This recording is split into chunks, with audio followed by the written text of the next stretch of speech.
Kia ora, hello and happy Friday everyone. Welcome to our fifth and final webinar for this year's Recycling Week. If you haven't joined previously, my name is Inga and I'll be hosting today's session. I hope we've all enjoyed taking part in this week's events and focusing on how we can do better in minimising our waste to benefit not only ourselves, but also our community and our planet. On to the focus of today, which is Reflection Friday. As the name suggests, today is an opportunity to look back on our focuses of the week and see how we can implement these in our day-to-day at home, in the workplace, or in our communities. From buying responsibly to not creating unnecessary waste and reusing or repairing items where we can, and finally making contamination a thing of the past to ensure what can be recycled gets recycled. Now remember, Recycling Week does not end here. It continues through the weekend, or Spring Clean Weekend, which gives us an opportunity to put those ideas and plans into action. As Adam from Solid mentioned in our Wednesday webinar, it's much more important for all of us to do something in this space than for only some of us to try to do everything.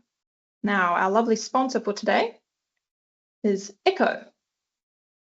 So Eco is New Zealand's largest e-waste recycler and only end-to-end ITAD and e-waste recycler. If you didn't already know, Eco have actually been hosting e-days all week. So these are days where you can drop off your unwanted electronics to divert them from landfill. If you want to find out more, head over to our Participants Hub or the Reclaim website, and there'll be more details around these. Now, I'm very excited to announce we have 3 speakers again today.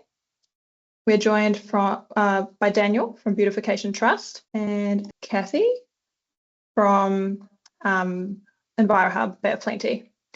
These are both members of the Environment Hubs Aotearoa, which is a community working on sustainable initiatives throughout New Zealand in our communities. So welcome, Daniel and Kathy. It's great to have you on board. And we're all looking forward to hearing all about what you're doing in this space for our communities and the environment. We've also then got Neal from Blunt Umbrellas. So Blunt is a key sponsor of our prizes for the 2nd year in a row and a great example of a company leading waste minimisation by design. But I'll let Neal go into the details of how they've been doing this. It's a pleasure having you on board, Neal. We're excited to see how Blunt is doing better in this space.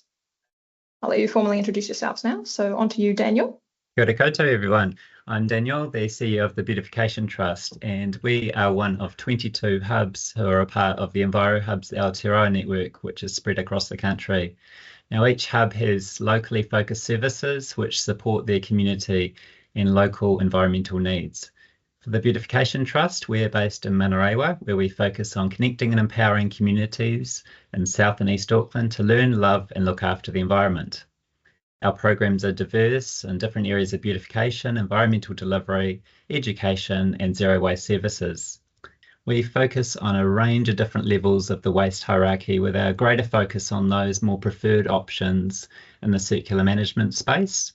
And at the same time, we also recognise that this isn't going to be possible for all the waste that we do create. So our programs are only possible by working together and empowering people like you in our community with the support of our talented and passionate team. And so together with our communities, we can accelerate our collective impact towards zero waste. And I just wanted to share with you just some of the amazing examples of how you might get involved a bit more. So in this picture, we've got our wonderful rag dolls. So each week we have this lovely bunch of volunteers who they pop in for a bit of a cuppa, and they cut up to 20 kgs worth of end-of-life clothing that would otherwise be destined to landfill. So these are repurposed into rags, which our team who also do removal of graffiti and other organisations who do the same make really good use of these. And for some of the clothing, they also do some minor repairs like replacing buttons or fixing up little holes, and those items are then resold or given away to the community. So something that is a real problem is the issue of fast fashion, and op shops and recycling centres like ours can be quite overwhelmed with clothing donations. So the more that we can do to keep our clothes longer and repair them ourselves, the better. Next up is the repair cafes. So the popularity of repair cafes across the country has been really, really growing, and it's so cool that we can be a part of that movement. So every 3 months we have a dedicated bunch of volunteers repair on average probably about 50 items each time. So our next one's coming up on the 9th of November, but you can also check out Repair Cafes Aotearoa website, where there's a list of all of them all across the country. So they're a great place that you can either volunteer or also bring along your broken goods. Next up is recycling centres. We're one of 14 different community recycling centres across Auckland, and our aim is to divert around about 70% or more of waste away from landfill. So operating Wednesday to Fridays, the community absolutely love popping into our shop in the reuse store, dropping off things like e-waste and other hard to recycle items like lids or Tetra Paks. And it's a real great way that you can support zero waste by going to your local community recycling centre, drop off your op shop donations, hard to recycle items, and maybe even offer a bit of your volunteer time as well. Next up, we've got our boomer shed. So the boomer shed is our service that we've got for older generations to support the community with a range of community projects. And often these have a really good zero waste focus as well. So you'll see in this picture, there's some wheels that are from old strollers, and those have been repurposed. They were destined to landfill, and we've made them into little runner bikes, which we've donated to the young tamariki and our kindies that are local to us and ECEs. So yeah, it's really, really cool that there's the likes of our boomer shed and other men's sheds around the country that are really trying to focus in around zero waste now. So yeah, you can check out the Men's Shed Network, or also if you're in South Auckland, our boomer shed. So next up is system change, where we look to have ways that the community can really also support 3 areas of tackling the waste problem at a real system level. So this is the right to repair bill. There's also the container return scheme and product stewardship. And I don't have time to go into the details of those, but you could Google those. And at our last repair cafe, we had 24 people write letters to their local MPs for the right to repair bill. And as a way of engagement yourself, you could get involved by using the template on the Repair Network Aotearoa website, which is really, really good way to connect with your local MP about this issue. Illegal dumping. So with some of our communities, they have the highest levels of illegal dumping across Auckland. So what we do is partner with Auckland Council to provide engaging education around preventing dumping. And as a member of the community, you could get involved a little bit more in this by doing the right thing yourself and being really proactive to report any illegal dumping that you see in your community to your local council.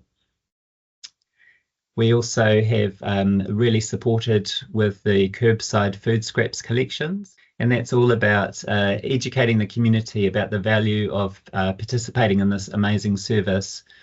We've got some of the byproduct of that, so it goes through an aerobic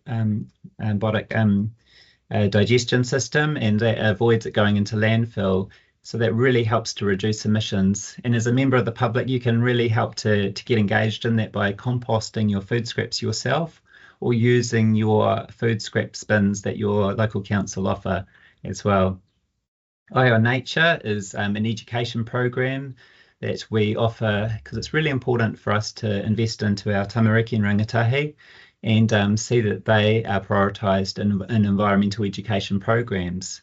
So we talk to them a lot about zero waste in these programs. So we have a school day at the Botanic Gardens.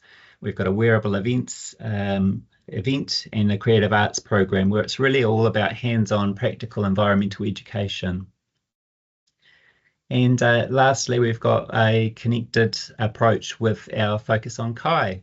So that's all about supporting the community through a pātaka kai process where we've got this amazing food pantry that sits on our site, and we ask that people give what they can and take what they need, and in doing so they can reduce waste at the same time. With whatever excess produce they have or dry goods, they can pop that into the local pātaka kai with us. And if you're outside of South Auckland, you've no doubt got pātaka kai around you as well. So that sums up a little bit about how we, with the likes of yourself as part of the community, can really help as an Enviro Hub to do more around supporting zero waste. And yeah, just knowing that it's all about that togetherness of working together with community is really, really important. And I'd now like to hand you over to another community a bit further down the line in the Bay of Plenty, and that's Kathy, to share a little bit more about what they're doing as an Enviro Hub. Kia ora everyone, I'm Kathy. I'm here with my colleague Tiana, my technical support and glamorous assistant. Enviro Hub Bay of Plenty, as Daniel said before, we're one of the hubs from Environment Hubs Aotearoa network across the country, and we cover the Bay of Plenty region.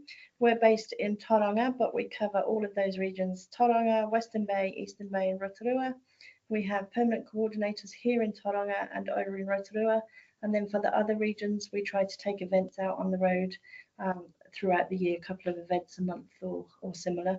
So next slide, we have been around for 22 years in the Bay of Plenty. As I said, we cover the 4 regions. We deliver 13 different programs to encourage sustainability, and that includes backyard trapping through to textiles, through to recycling. I think there's another slide with all our programs on. So yeah, there's a little taster of some of the programs that we do. But as it's Recycling Week, we thought that we'd talk about 2 of the programs to do with zero waste, and one of those is specialist recycling, and one is precious plastics. If we go to the next slide. Our specialist recycling, we've got a new hub, so we're able to actually host some recycling pickup drop-off points. We've currently got 13 drop-off points, and they're shown on the slide there. We're going to be having another 2 next month, so we're always looking for other areas to move into. And so for the year to date, where the next slide shows that we are on track for 1.5 tonne of recyclable material that has been diverted from landfill. So we're pretty pleased about that, and we want to keep that growing year on year. So we've also joined with some of our sibling hubs the Good Caps recycling scheme, but for a couple of years we've been collecting lids for our own precious plastic project, which for those of you that aren't aware, precious plastic is a global movement. It's been going since 2013, and it seeks to put the power of recycling back into the hands of the users themselves. If you hop onto the websites, there's lots of open information, lots of resources and designs that can be shared for free, and plans to help you set up your own project. There's a little map as well that shows you where all the different precious plastic projects are running, and they're all different focuses. So using that support and those resources and a little bit of Kiwi ingenuity, we worked with a local university student, and we built our own shredder, or he built it for us. And then starting off with a very bougie Kmart panini press, Precious Plastic Enviro Hub was born around 4 years ago. So we've received a small amount of funding from the council waste team to get the project up and running, and as a result we have 14 schools and kindergartens that collect lids for us, and then in return those groups of children come through and to our workshop, and they see a little bit of the process, get involved, and we just have some opportunities to educate around recycling. I think if you go to the next slide, it shows you the process that we have going on here. So we basically wash, we accept donations of the lids, we collect, wash and sort the lids with the help of some amazing volunteers, and then we shred and melt the plastic into sheets. We worked with another not-for-profit organisation and we used their router and designed some earrings as modelled by Tiana, and we've done clocks, we've done swing seats, we've done pens, lots of different items. And so we've done that so that we could, 1, sell them, but 2, more importantly, we could use them to tell our recycling story. The focus has been on those products, but now we're looking for some additional funding to buy a small portable CNC machine that we can take out and about on the road to workshops, and community members can then make their own item and tell their own story and say, these pair of earrings were 4 bottle lids, and you know, all the different colours have got different stories of where they came from. And so we're pretty excited to be on this journey. We've had some great support, and we've got some curious minds that have joined us. One example is that we're working with Mount Maunganui College to make sheets for them, and their students are then making guitar picks for their music classes. And we're also starting to delve into some collaborations with creatives and manufacturers, such as Critical Design in Auckland have bought some of our shred, and another organisation in Hamilton.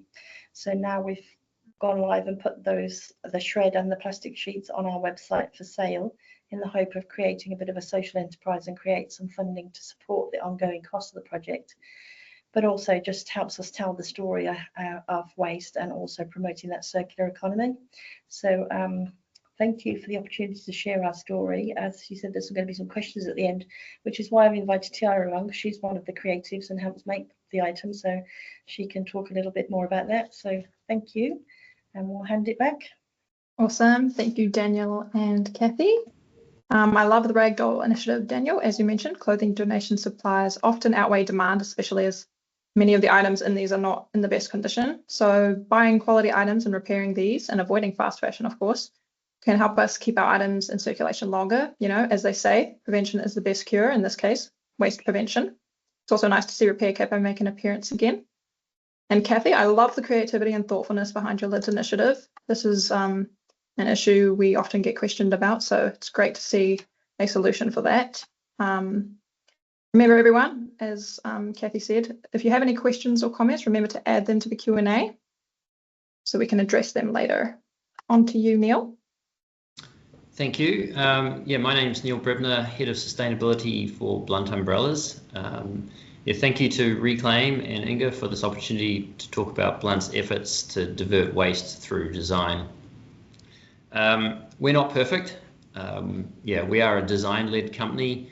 However, we've largely, or originally, we fell into the reducing waste with our design. It wasn't by intention. Anyway, I'm going to give you a little brief history on Blunt, and then we're going to talk about some metrics with what we're doing and how it's actually helping reduce emissions. And then we're going to talk about what makes the Blunt umbrella a unique design over a traditional umbrella. And I'm going to share a couple of case studies with you, and then a future umbrella design that is just starting to make its first appearance with Blunt. Yeah, so the history of Blunt, it starts back in 1999. Our founder, Greg, he was on his OE in London.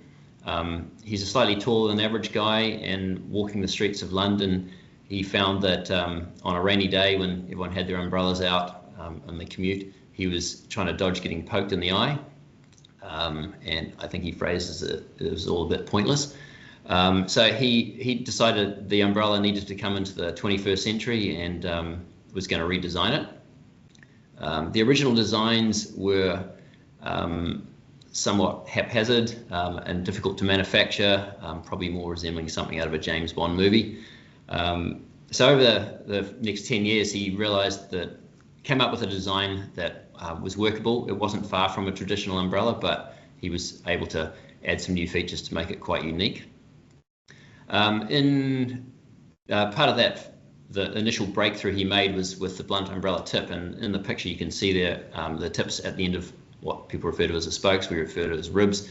There's like a mini umbrella that opens in there, and that forms the unique shape or iconic shape of the Blunt umbrella.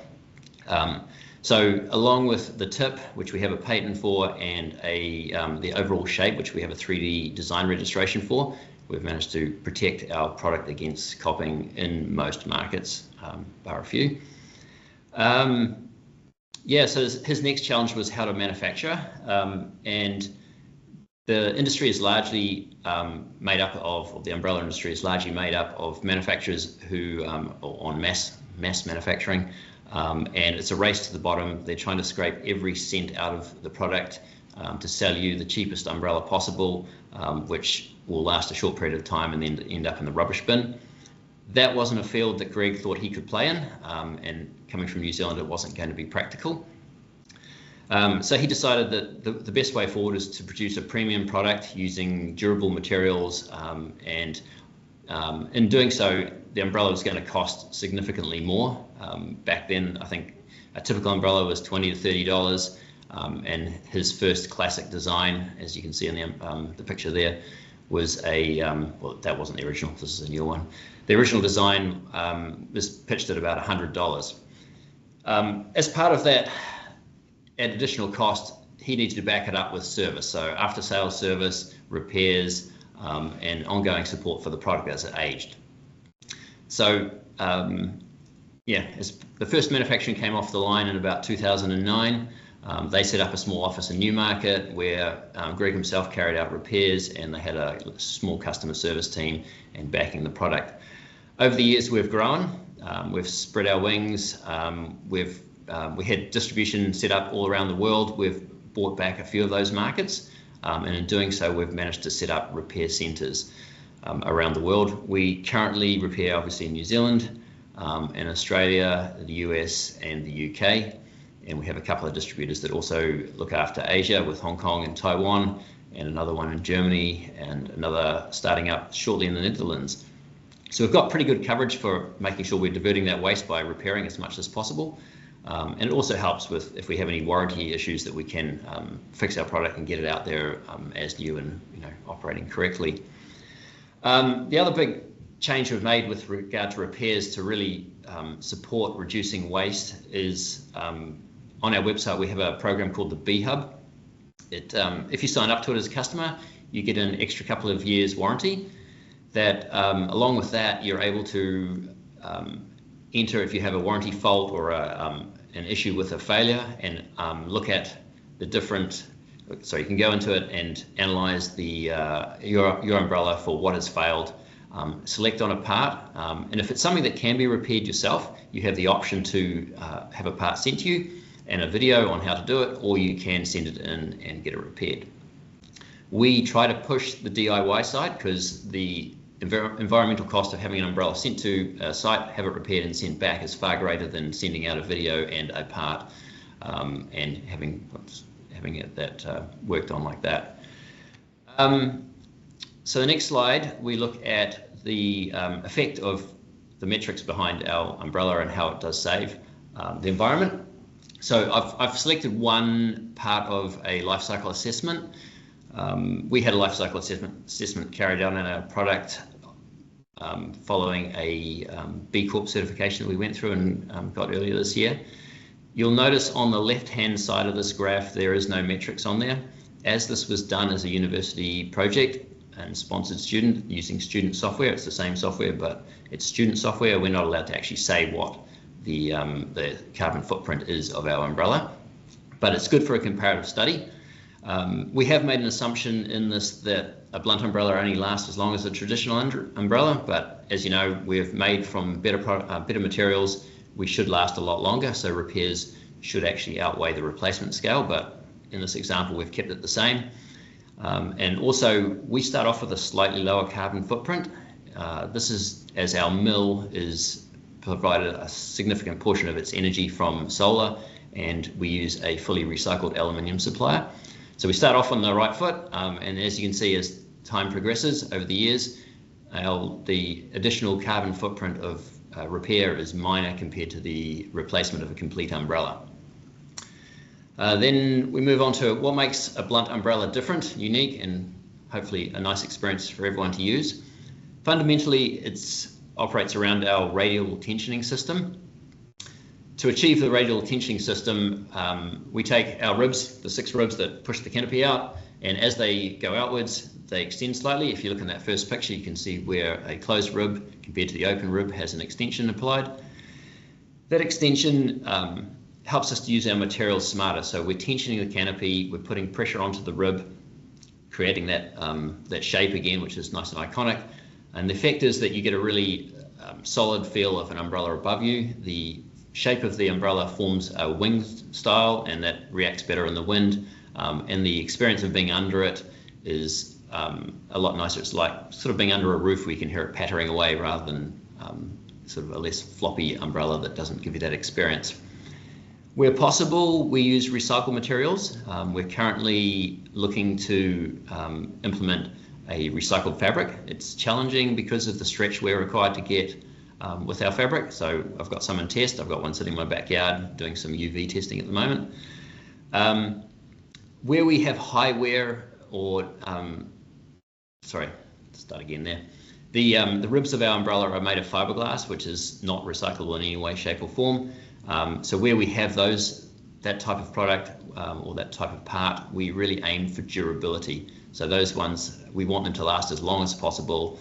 If there is a failure, we want to be able to replace the individual part. Where we have a high wear item, which would be like the canopy, the caps, the tips, the handles, we want them to be easily repairable, preferably at a DIY level, but if not, something that can be done in an office and the product back out to the customer. So yeah, as you can see, most of the stuff is we're pushing for DIY. If we can move to the next slide, this is a case study talking about the handle here, which I just mentioned is one that does get damaged easily. Why change our handle design? As I said, high wear point. They generally get scuffed and worn over time. The handle straps fray, and our favourite one, our dogs chew on them. We're not sure why they're tasty, but they seem to be. The design challenge around that is that when you have a canopy above you, it has a lot of torque and the wind grabs it, you might bump a tree, and all that torque comes down the shaft to the handle where you, the user, is hanging onto it and tries to resist. So originally, back in the pre-2020, we used to glue the handle to the shaft. It's a great way of locking it on there. They pretty well never came apart. However, it didn't allow us to repair the parts separately, and recycling meant that the handle and part of the aluminium at least went to waste, and only not the full portion of the aluminium could be recycled. The next picture shows us in 2020 to 2024, we came up with a system that was a bit like a light bulb, old school light bulb bayonet that clipped in and turned. It worked really well. It was a great showpiece when you were wanting to put a demonstration on. However, it did require a bit of a knack to use, and some people struggle with it. And we did find we were prone to a little bit of failures with it. So this year we've rolled out a new system, and it goes across the whole range where it is a threaded attachment. So it looks very similar in the pictures. However, what we do is actually thread it on. It's something that can be done with a screwdriver or a knife, so it's very compatible with what most people would understand, and allows for a complete replacement of either the shaft or the handle strap individually. Moving to the next case study, this is on our packaging, the history of our packaging. The original pre-2020 was a tube that comes from an era when umbrellas were largely not packaged up. They would come in a poly bag and put a display in a bucket in a shop with not much respect for them, really. So we really lifted our game and put it in a tube. We thought it was a pretty good idea because it was a cardboard tube. It turns out cardboard tubes are not recyclable in any way due to the amount of glue in them. And then in manufacture, they can be quite smelly, and that smell would transfer onto the product if it wasn't vented correctly. On top of that, our caps could pop off, as you probably all experienced with a postal tube, and then the product could get spoiled. So it wasn't an ideal solution. In 2021, we moved to a full cardboard packaging. It was one of my pet things to really try and get across the line. And while we were semi-successful, the functionality of the box was greatly reduced. That cardboard cap, as you can see on the top of it, worked well to a degree, but it would delaminate. Again, the product could get damaged when it came apart. And the user experience of trying to pull the umbrella out of the box was hindered by the flaps that the lid locks into. We then moved to a cardboard sleeve, and we've gone back to a plastic lid, which wouldn't seem like the right move. We thought it wasn't too bad because the HDPE lid was a recyclable plastic. We put a nice recycling number on it, and the top cap could be reused or repurposed as a phone holder. It protected the umbrella well. That was not prone to falling apart. The box could take reasonably good impacts, and getting the umbrella in and out of the box was a lot easier because the flaps of this one would open like a flower, and you could pull it out, and it was a good user experience. However, we were challenged to try and get rid of that plastic, and then the current one we're on now, which is our rebranded one, is basically a gift box. It shows that it's actually an umbrella inside it. We never had that before, and we couldn't work out why people didn't know who we were unless we were like known as a blunt product. And that is a full paper packaging version. The sticker is made of paper, and it's fully recyclable. And it's been a great success. We don't need to display our umbrellas in boxes anymore. We've chosen to display them out of boxes, so it's more for an e-com and how you hand the box over at the counter to the customer. So it's a great look. And next we move to what we want to do better in the future. So this is our next generation. It's called the Tempest. We are actually selling these in limited number as a very high-end product right now. The Tempest frame is different from a standard frame by the way that it is connected together. A traditional frame is wired and the notch, if you look at the top of that, and then down further where the runner is, those two areas are wired together. It takes quite a knack to do it. You require special parts to do it. It's not something that can be done as a DIY or even at a service counter level. It needs to come into a workshop to be done. So what we've done is design it so that effectively you take the very top part off there, which is labeled as the ferrule and the seal. That comes away, the canopy comes off, and then there's an item there named as the notch pin. And once that's removed, basically the shaft pulls away and it all comes apart like Lego, or maybe Meccano, because it does have a fastener in there. And it allows every single part there to be replaced individually in the event of a failure.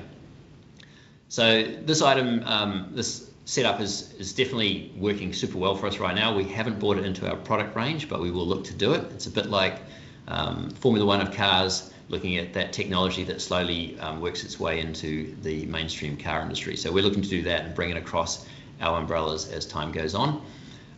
There are limitations around currently with the design with getting into our smallest umbrella, so it will be really with our full length umbrellas at this point, and eventually we'll work out a way to do it in the smaller umbrellas.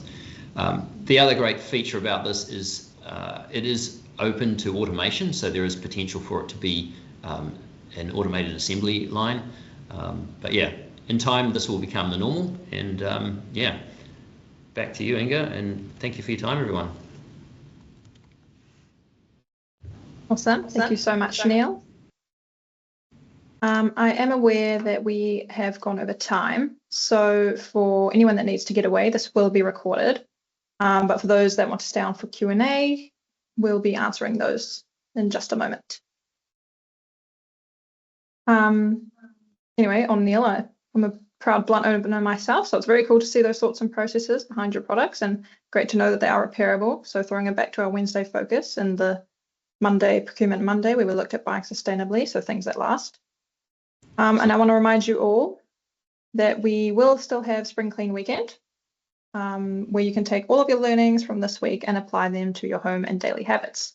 So, you know, where can you buy better, waste less, and repair or reuse more? If you have any ideas of how you might go about this in the weekend, let us know in the Q&A so we can share those ideas around. So onto our Q&A. I actually have a question. What would be a key takeaway or one way that you think individuals and companies can lead in this space or do better in waste minimization? Would you like me to answer that? Yep. Yeah, I mean, it fundamentally, obviously, we look at design, and companies need to think about how they design their products so that they can be repurposed or maintained as they go throughout their life. The challenge around this is that a lot of the products are designed cheaply. It's all about mass production, and the conversion to a design product that is set up for this is very expensive to do, and could potentially fundamentally break our current economy trying to change too quickly. So it's something that has to be done step by step. And we acknowledge that we're a small company with a very small range of products, and we can implement it from the start. So it's very easy. But you know, you look at some of the bigger companies like the Warehouse Group, they're really up against it. So, anything you want to add, Daniel or Kathy? Or yeah, I think for me, it's really about you've got to ask the question of do I really need this in the first place? And if you do need it in the first place, then yeah, really ask those questions of is this the best thing to be purchasing? If it's secondhand versus new, and then also the question of am I buying a good enough quality item in the first place? Because if it's just going to break in 2 or 3 months, then it's actually just creating further problems further down the stream, in the waste stream. So I think really, yeah, asking that first question of do I really need this in the first place, and if I do need it, then what's the best way of getting something that is going to be, you know, respecting the waste hierarchy and really trying to focus in on that circular management side of things. Awesome. Thank you. One more thing. What's a key initiative that everyone can do to be involved in the hubs?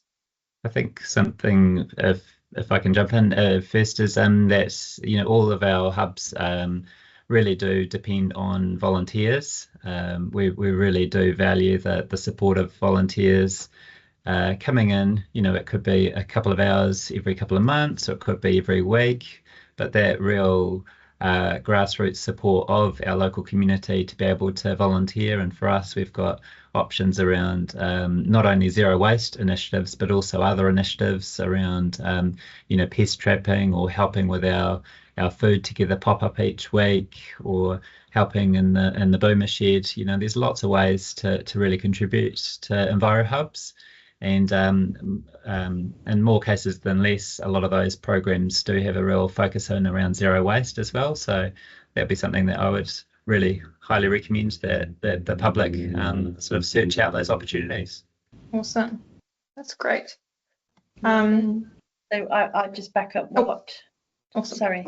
I was just going to say, I back up what Daniel says there, that there are hubs across the country. So there's always an opportunity to get involved. And what's lovely for us is to see somebody that's just come in with a simple recycling question, and the next thing you know, they're a backyard trapper, they're involved in our textile fashion show, they're buying our earrings, or they're joining a local care group. So we always say that we're a bit of a gateway. So you take your first step, and it could be just simple dropping your milk bottle lids off, but then there's a whole other world of opportunities. And it's a great community building facility. It's really cool to have that opportunity.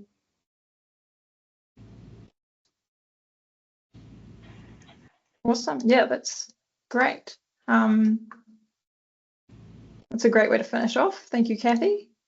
So it's been an absolute pleasure. Thank you again, Daniel, Kathy, and Neal, for joining us and providing such value to Recycling Week. And thank you all the attendees for giving your time. It's been an absolute pleasure to have such an awesome lineup of speakers. We hope you've gained some great insight and that you have a successful Spring Clean Labour weekend. And I look forward to having you back next year for Recycling Week 2025. Remember, just one last thing, if you have missed any of our webinars, the recordings for these and today's recording will be circulated later today. And if you haven't yet, try out our daily quizzes. They're a great way to test your knowledge and compete with family and friends. So, bye. Thank you. Thank you.